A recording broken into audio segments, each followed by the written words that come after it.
క్రీస్తునందు ప్రియమైనటువంటి సహోదరి సహోదరులారా, మన ప్రభువును రక్షకుడైన యేసుక్రీస్తు నామం పేరిట మీ అందరికి వందనములు తెలియజేస్తున్నాను. ఈ ఉదయకాల సమయంలో ప్రతిదినం దేవునితో అనే ఈ కార్యక్రమం ద్వారా ప్రతిరోజు కూడా మనము దేవుని సన్నిధిలో కొన్ని నిమిషాలు గడుపుతూ ఉన్నాం. అలాగే ఈరోజు కూడా మనము దేవుని సన్నిధిలో కొన్ని నిమిషాలు గడుపుదాం. ప్రియమైనటువంటి దేవుని ప్రజలారా, పరిశుద్ధ గ్రంథంలో నుండి లూకాసు వార్త 15వ అధ్యాయము 24వ వచనం చదువుదాం.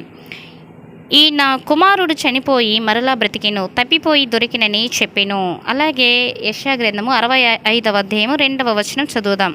తమ ఆలోచనలను అనుసరించి చెడు మార్గమున నడుచుకొనుచు లోబడనొల్లని ప్రజల వైపు దినమంతయు నా చేతులు చాపుచున్నానని నేను. ప్రియులారా, ఈరోజు అనేక మంది క్రైస్తవులు వారి యొక్క పాపము, అజాగ్రత్త, అలక్ష్యం, అజ్ఞానం ఇలాంటి వాటికి వల్ల దేవునికి దూరమయ్యి దేవుడిచ్చేటువంటి ఆశీర్వాదాలను పోగొట్టుకుంటూ ఉన్నారు. అలాగే తప్పిపోయినటువంటి కుమారుడు కూడా లోకమును నమ్ముకొని లోకాన్ని ప్రేమించి తండ్రి యొద్ద నుండి విడిపోయి తండ్రికి దూరమయ్యి సమస్తాన్ని పోగొట్టుకున్నాడు. అయితే తప్పిపోయినటువంటి కుమారుడు తన తప్పు తెలుసుకుని తండ్రి యొద్దకు తిరిగి వచ్చినప్పుడు తండ్రి అతనిని ఆదరించి తిరిగి తన కుమారుడిగా చేర్చుకున్నాడు. అయితే తప్పిపోయినటువంటి కుమారుడు తండ్రి యొద్దకు తిరిగి వచ్చినప్పుడు తండ్రి అతనికి తన కుమారత్వాన్ని తిరిగి ఇచ్చాడు, అంటే పొందుకున్నాడు. తర్వాత రెండవదిగా ప్రశస్త వస్త్రములను ధరింపచేశాడు. మూడవదిగా బంగారు ఉంగరమును తొడిగించాడు. నాలుగవది పాదరక్షలు ధరింపచేశాడు. అయితే ప్రియులారా, ఇప్పుడు మనము ఒక్కొక్క దానిని మనము వివరించినట్లయితే మొదటిగా కుమారత్వాన్ని పొందుకున్నాడు. కుమారత్వం అనగా వారసత్వము. ఎప్పుడైతే తనకు ఆస్తిలో భాగం ఇమ్మని చెప్పేసి అడిగి దానిని పొందుకొని తండ్రికి వేరైపోయాడో ఒక విధంగా ఆ తండ్రికి కుమారుడిగా ఉండేటువంటి అవకాశం పోగొట్టుకున్నాడు. కానీ ఎప్పుడైతే తన తప్పును తెలుసుకొని తమ తండ్రి యొద్దకు తిరిగి వచ్చినప్పుడు తండ్రి అతనిని ఆదరించి తన కుమారునిగా అంగీకరించాడు. అదే రీతిగా మొదటి నరుడైనటువంటి ఆదాము ఆజ్ఞ అతిక్రమించి దేవుడు తినవద్దన్నటువంటి పండుని తిని దేవునికి దూరమై ఏదెను వనంలో దేవునితో సహవాసాన్ని, అక్కడ నివసించేటువంటి భాగ్యాన్ని పోగొట్టుకున్నాడు. ఈరోజు కూడా మనుషులందరూ వారి యొక్క అవిధేయత వల్ల, పాపము వల్ల దేవుని కుమారులుగా, దేవుని పిల్లలుగా, కుమార్తెలుగా ఉండేటువంటి భాగ్యాన్ని పోగొట్టుకుంటూ ఉన్నారు. కానీ ఎప్పుడైతే వారి యొక్క పాపముల నిమిత్తము పశ్చాత్తాపపడి ఆయన పరిశుద్ధ రక్తంలో కడగబడతారో ఆయన బిడ్డలుగా తిరిగి జీవించగలుగుతారు. ఏ భేదము లేదు, అందరూ పాపం చేసిన వారని చెప్పేసి రోమాపత్రిక 8వ అధ్యాయము 17వ వచనంలో మనం చదువుతూ ఉంటాము. ఏ భేదమును లేదు, అందరూ పాపము చేసి దేవుడు అనుగ్రహించు మహిమను పొందలేకపోతున్నారు. కాబట్టి నమ్మువారు ఆయన కృపచేతనే ఈ క్రీస్తు యేసునందలి విమోచనము ద్వారా ఉచితముగా నీతిమంతులని తీర్చబడుచున్నారు. మనము పిల్లలమైతే వారసులము, అనగా దేవుని వారసులము.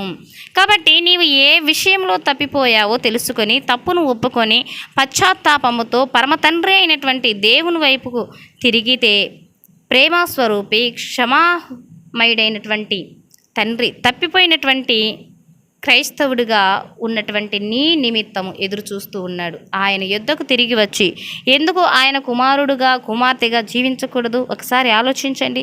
ఆయన ఉచితంగా అనుగ్రహించే ఆ పరలోక వారసత్వాన్ని ఎందుకు అందుకోవు? నిన్ను నీవే ఒకసారి పరిశీలించుకోవాలి. 2వ కొరింథీ పత్రికలు అంటాడు కదా, ఇదిగో ఇప్పుడే మిక్కిలి అనుకూల సమయము, ఇదిగో ఇదే రక్షణ దినము అని చెప్పేసి. కాబట్టి సమయము ఉండగానే సరిదిద్దుకోవాలి. రెండవదిగా చూస్తే ప్రశస్త వస్త్రములు ధరింపచేశాడు తండ్రి కుమారునికి. తప్పిపోయినటువంటి కుమారుడు తప్పు తెలుసుకుని తిరిగి వచ్చినప్పుడు తండ్రి అతనిని చేర్చుకొని ప్రశస్త వస్త్రములు ధరింపచేశాడు. వస్త్రములు శరీరం మర్యాదను కాపాడుతాయి. ఎప్పుడైతే ఆ కుమారుడు తన తండ్రిని విడిచి వెళ్ళిపోయి సమస్తము పోగొట్టుకున్నాడో అతని మర్యాద కూడా పోయింది. ఒక ధనవంతుని కుమారుడు పందులతో కూడా నివసించేటువంటి దుస్థితిని కొని తెచ్చుకున్నాడు. ఈ లోకము దాని ప్రేమ అశాశ్వతమని అతడు గ్రహించేసి తన తప్పు తెలుసుకున్న తర్వాత తండ్రి యొద్దకు వచ్చినప్పుడు అతని మురికి వస్త్రములను తీసివేసి, అనగా అతని పాపములను, అవిధేయతను జ్ఞాపకం చేసుకొనక అతనికి ప్రశస్త వస్త్రములు కప్పి మర్యాద చేసి గౌరవించాడు. ప్రశస్త వస్త్రములు అనగా ఖరీదైనటువంటివి, ఎహలోక సంబంధమైనవి కావు, కానీ పరిశుద్ధత, నీతి అనేటువంటి వస్త్రములు. నీవు కూడా పాపమునకు దాసుడివై అందరి ఎదుట మర్యాదను పోగొట్టుకొని అవమానమునకు గురి అయి హీన స్థితిలో ఉన్నట్టయితే మన పరమ తండ్రి అయినటువంటి దేవుని యొద్దకు పశ్చాత్తాప హృదయంతో తిరిగి వచ్చినట్లయితే పరిశుద్ధత అనేటువంటి వస్త్రములు ధరింపచేసి అలంకరిస్తాడు. ఈ లోకంలో మానవులుగా ఉన్నప్పుడు శరీరమును కప్పుకోవడానికి వస్త్రములు అవసరం. అయితే పరలోకములో మహిమ శరీరులుగా మార్చబడినప్పుడు మన నీతి క్రియలు, పరిశుద్ధత మనకు వస్త్రములుగా ఉంటాయి. అందుకే దేవుడు ఆయన యొద్దకు వస్తే ప్రశస్త వస్త్రాలను ఇస్తాను అంటూ ఉన్నాడు. ఈ లోక వస్త్రములు కాలమును బట్టి చీకిపోతుంటాయి, చినిగిపోతూ ఉంటాయి. కానీ దేవుడు ఇచ్చేటువంటి పరిశుద్ధత, నీతి అనేటువంటి వస్త్రాలు ఎన్నటికీ చీకిపోవు. అవి మనకు మహిమను, ఘనతను తెస్తాయి. కాబట్టి మనము దేవుని యొద్దకు తిరిగి వచ్చినప్పుడు ఆయన మన పాపపు డాగులను, కలంకములను, మచ్చలను, ఇంకా ఏవైతే వ్యతిరేకతలు ఉన్నాయో వాటన్నిటిని తన పరిశుద్ధ రక్తంలో కడిగి మనలను పరిశుద్ధత, నీతి అనేటువంటి ప్రశస్త వస్త్రములతోటి మనల్ని అలంకరింపచేస్తాడు. అవి ఇహలోకమందునే కాకుండా పరలోకంలో మనలను సిగ్గుపడకుండా కాపాడుతాయి. పరమ తండ్రి ఎదుట నిలబడినప్పుడు పాపములు లేకుండా నీతిమంతులుగా నిలబెడుతూ ఉంటాయి.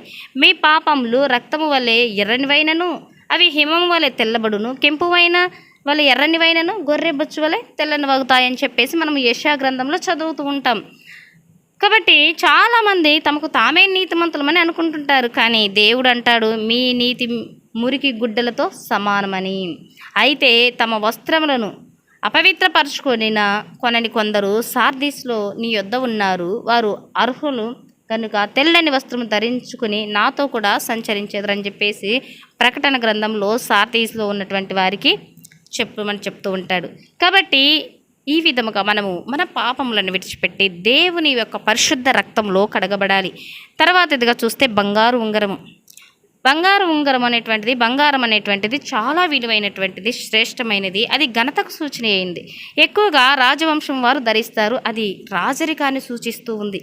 అయితే ఈ యొక్క ఉంగరము సంపూర్ణతకు, నిబంధనకు గుర్తు. వివాహ సందర్భాన సంపూర్ణమైనటువంటి ప్రేమకు, భార్యాభర్తలు కలిసి జీవితాంతం జీవించటానికి, వారికి నిబంధనకు గుర్తుగా దీనిని ధరింపచేస్తూ ఉంటారు. తప్పిపోయినటువంటి కుమారుడు కూడా తన యొద్ద ఉన్నటువంటి సమస్తమును ఎప్పుడైతే పోగొట్టుకున్నాడో అతని స్నేహితులు అతనిని హేయంగా చూశారు. అలాగే అందరూ అతనిని విడిచి వెళ్ళిపోయారు. అతడు తన ఘనతను, ప్రేమను పోగొట్టుకున్నాడు. ఈ లోకము ధనమును, ఘనత అవి ఉంటేనే ప్రేమిస్తుందని చెప్పేసి తెలుసుకున్నాడు. కానీ తన తండ్రి తన యొద్ద ఏమి ఉన్నా లేకున్నా ప్రేమించేటువంటి గొప్ప మనసున్నవాడని చెప్పేసి గుర్తించి తిరిగి తండ్రి యొద్దకు వచ్చాడు. తప్పిపోయినటువంటి కుమారుడు తిరిగి వచ్చాడు. ఆ తండ్రి, నా కుమారుడు చనిపోయి బ్రతికాడు అంటే ఆత్మీయ స్థితిలో పడిపోయి లేచాడు అని చెప్పేసి, తప్పిపోయి దొరికినని చెప్పేసి ఎంతో సంతోషించి ప్రేమతో హక్కున చేర్చుకొని ఆదరించి తిరిగి తన కుమారునిగా స్వీకరించి ప్రశస్త వస్త్రములు ధరింపచేసి బంగారు ఉంగరమును ధరింపచేసి అతనిని తన వారి ముందు ఘనపరిచి తన సంపూర్ణ ప్రేమను వ్యక్తపరిచాడు. మనము పరిశుద్ధ గ్రంథంలో చూస్తే 16వ కీర్తన 11వ వచనంలో ఆయన సన్నిధిలో సంపూర్ణ సంతోషము, నిత్య సుఖములు కలవు అని చెప్పేసి మనము చదువుతుంటూ ఉంటాము. అయితే ప్రియులారా, గొప్ప ఐశ్వర్యమును గురించి కూడా మనము చదువుతూ ఉంటాము. మొదటి దినవృత్తాంతముల గ్రంథము 29వ అధ్యాయము 12వ వచనంలో, ఐశ్వర్యమును గొప్పతనమును నీ వలన కలుగును, నీవు సమస్తమును ఏలువాడవు, బలమును పరాక్రమమును నీ దానములు హెచ్చించువాడవును, అందరికీ బలము ఇచ్చువాడవు నీవే అని చెప్పేసి అంటూ ఉన్నాడు. ఈ లోకం ఇచ్చే ఘనత అశాశ్వతమైనది. ధనమును బట్టి, ఐశ్వర్యమును బట్టి, బలమును బట్టి, లేక అందమును బట్టి గనపరుస్తారు. అవి లేకపోతే విలువ ఇవ్వరు. కానీ మన పరమ తండ్రి అయినటువంటి దేవుడు ఏమన్నాడు, ఏమున్నా కూడా లేకున్నా కూడా తన బిడ్డలను గనపరుస్తాడు. ఎందుకంటే దరిద్రులుగా ఉన్నటువంటి మనలను ధనవంతులుగా చేయటానికి ఆయన దరిద్రుడయ్యాడు. అంతేకాకుండా నన్ను గనపరచు వారిని నేను గనపరుస్తాను అని చెప్పేసి వాగ్దానం ఇస్తూ ఉన్నాడు. మనము ఆయనను మన కుటుంబంలో, సంఘములో, సమాజములో, ఉద్యోగ స్థలములలో గనపరిచేటువంటి వారిగా ఉండాలి. అప్పుడు ఆయన మనలను ఘనతకు మరియు ఆశీర్వాదాలకు కారకులుగా ఉంచుతాడు. ఇంకా చూస్తే మనము పాదరక్షకులు పొందుకోవడం. మొట్టమొదట మనము దేవునికి దూరం అయితే సమాధానమును పోగొట్టుకుంటాము. మన మనస్సులో, ఇంట్లో, బయట ఎక్కడ సమాధానం ఉండదు.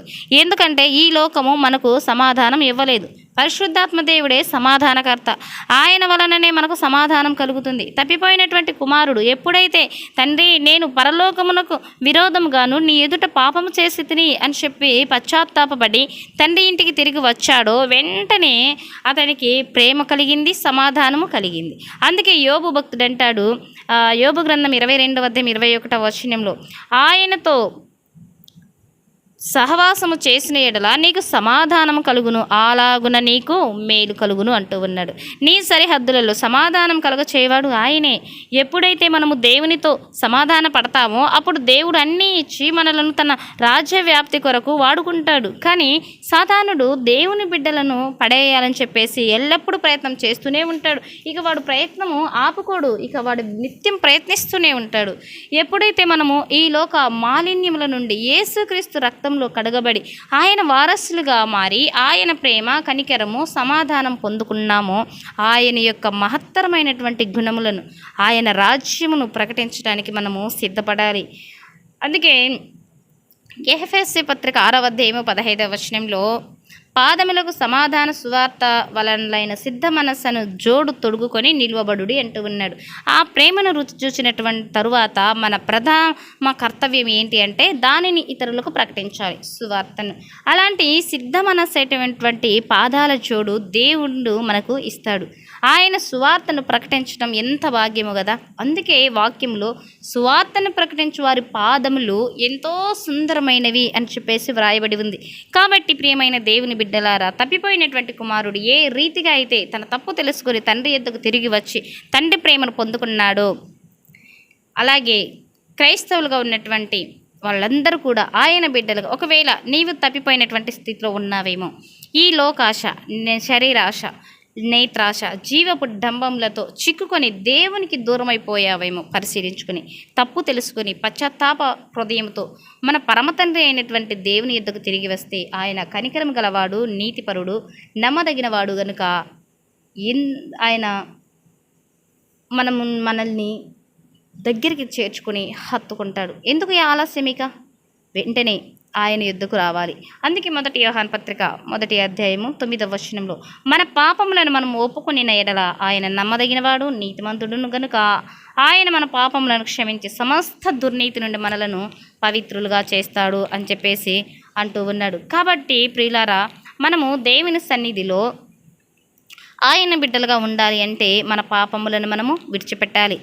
అయితే హెబ్రీ పత్రిక 4వ అధ్యాయం 15వ వచనంలో మన ప్రధాన యాజకుడు మన బలహీనతల యందు మనతో సహానుభావము లేనివాడు కాడు కానీ సమస్త విషయములలో మన వలనే శోధింపబడినను ఆయన పాపము లేనివాడుగా ఉండెను కనుక మనము కనికరింపబడి సమయోచితమైన సహాయము కొరకు కృప పొందునట్లు ధైర్యంతో కృపాసనమునొద్దకు చేరుదము అంటూ ఉన్నాడు. ప్రియులారా, తప్పిపోయినటువంటి కుమారుడు తప్పు తెలుసుకొని తండ్రి యొద్దకు తిరిగి రాగా తండ్రి ఏ రీతిగా అయితే అతనిని ఆదరించాడో, నీ పాపము నిమిత్తము పశ్చాత్తాపపడి ఆయన పాదముల యొద్దకు వచ్చినట్లయితే అంతకంటే అధికమైనటువంటి ప్రేమతో మన పరమ తండ్రి అయినటువంటి దేవుడు ఆదరిస్తాడు. నీవు పోగొట్టుకున్నవి తిరిగి ఇవ్వాలని, అత్యధికముగా ఆశీర్వదించాలని ఆయన ఆశపడుతూ ఉన్నాడు. కాబట్టి ఈరోజు ఈ వాక్యం విన్నటువంటి నీవు ఈ క్షణమందే దేవుని సన్నిధికి వచ్చి ఆయన బిడ్డలుగా మీరు ఉండాలని నేను మీకు ప్రభు పేరిట తెలియజేస్తున్నాను. ప్రార్థన చేసుకుందాం. పరిశుద్ధుడైన తండ్రి, నీకు వందనాలు, స్తుతులు, స్తోత్రాలు ప్రభువా.